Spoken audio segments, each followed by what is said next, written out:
7. Tista Part 1. Lith spent the next hour explaining Tista about fake magic, true magic, and the awakening process. She trusted her brother with her life, yet even after meeting Solus, Tista found hard to believe such a massive info dump. Lith then cast perfectly silent spells of all tiers, from 1 to 5 in front of her eyes. Tista gasped for air, the whole Mogar was turning upside down. She kept hyperventilating due to stress until everything turned black. Has she fainted? Lith asked. Yes, too bad we can't waste time being nice. Solus conjured ice-cold water and splashed Tista's face with it. Oh, gods, I had the weirdest dream. When Tista saw Lith and Solus again, she realized it wasn't a dream. Lith sat on the ground beside her, putting his arm around her shoulders to keep her calm. Is everything I learned so far a lie, then? She asked after a while. No, it's just part of a much more complex truth. Think about it, we and magical beasts having two different kinds of magic doesn't make sense. We breathe the same air, we eat the same things. Why magic should be any different? Lith replied. What's wrong with me? Am I going to die? She embraced Lith in search of warmth. Tista was so shocked that she had yet to dry herself from the water. There is nothing wrong with you and you are going to be just fine. Lith made the water disappear and had Solus turn the heat up in the tower. Yet to succeed I need your help. There are some unknown factors that I had no opportunity to study, so I need you to be completely honest with me. Don't try to be a hero. If anything feels weird or painful you have to tell me. Weird how? Tista blushed. To keep you alive and healthy I have removed impurities from your body since a tender age. I stopped as soon as I noticed your awakening process started because I have no idea if it made things easier or harder for you. Also, you have a bright green core. So far my only successful experiments involve cyan cores. Lith sighed. Wait, didn't you tell me you had a green one too? What's the difference between you and me? The difference is me awakening early. My body developed like that of a magical beast. I grew slowly in strength, so my body had all the time it needed to adapt. Yours is going straight from a dormant green core to an active cyan one. It could either kill you or turn you into an abomination. Lith hugged her tightly, kissing her forehead. The thought of losing her was unbearable. I'll never be able to live with myself if she dies because of me. Lith thought. She'd be dead without you. Solus rebuked. Now bring her to the basement, we have no time to lose. Lith helped Tista to get up and did as instructed. He explained to her how awakening usually involved the impurities reaching the mana core, triggering some kind of reaction that made both the core and the body stronger. I still have no clue about the details, but I think that expelling the impurities is only part of the process. During the refinement, the body undergoes a transformation that corrects any flaw humans normally develop during their lives.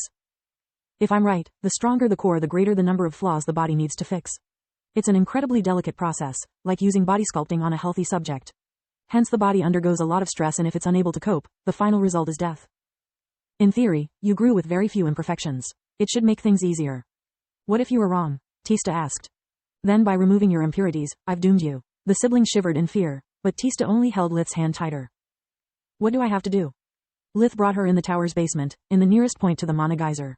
Then, he explained to her both invigoration and accumulation while Solus filled the air to the brim with world energy. If you learn accumulation before your awakening, we can have an idea if your body is ready. If you feel no discomfort it would be a great sign. If you learn invigoration, instead, it can help you survive in case anything goes wrong. Tista sat cross-legged on the warm stone floor, taking deep breaths and following Lith's instructions. She was scared but at the same time excited. She had started studying magic to feel closer to her brother, but now it was an important part in her life. She loved being a mage and the idea of becoming part of something bigger filled her with joy. The high mana density in the room tickled her skin. She could almost feel the energy moving around her, seeping into her body. A living tower, true magic, and secrets no one but the beasts know. Mom is right. Since Lith's birth life really turned into a fairy tale. Now I understand why all the secrecy about his abilities and how he managed to cure what even Nana was helpless against. Even if I die today, I have no regrets. Without him, I would have spent the few years I had left agonizing in my bed. Tista thought, yet tears streamed down her eyes thinking back to her past life. Is anything wrong? Lith asked as soon as he noticed. I lied to myself, Tista said. I have lots of regrets. I'm scared and I don't want to die. The first phrase baffled Lith, the others not so much. We are on the same page. Now keep breathing and tell me how do you feel? Tista took in a couple of deep breaths from the nose before answering. I feel hot and ticklish. Is it normal? Yes, Lith lied. How the heck I'm supposed to know what's normal? It's my first time awakening a human too. As long as she doesn't feel pain it's a good sign, he thought. The hours passed. Lith could only check on Tista and Solus from time to time. Neither of them could afford losing focus or to get tired. Until Tista's awakening started, Lith preferred to have them rest, if needed. I think I learned invigoration, Tista suddenly said. I can feel a warm flow of mana entering my body. Is this the world energy? It's so different from casting a spell with fake mag. Don't lose the breathing rhythm. Lith scolded her. When the process starts, it will be painful. If you lose the rhythm, invigoration stops working. Tista wanted to rebuke, but realizing Lith was just worried about her, she moved to accumulation instead. Now she could visualize the impurities nearing her core, giving her a pricking sensation whenever they touched. Tista was about to report it to Lith when a big impurity struck her core, merging with it. Pain invaded her body, almost breaking her concentration. Tista had never felt such agony since she was a kid, when even breathing was a miracle to her. Pain was an old friend, so she welcomed it back, gritting her teeth and without losing her breathing rhythm. It has begun, Solus said.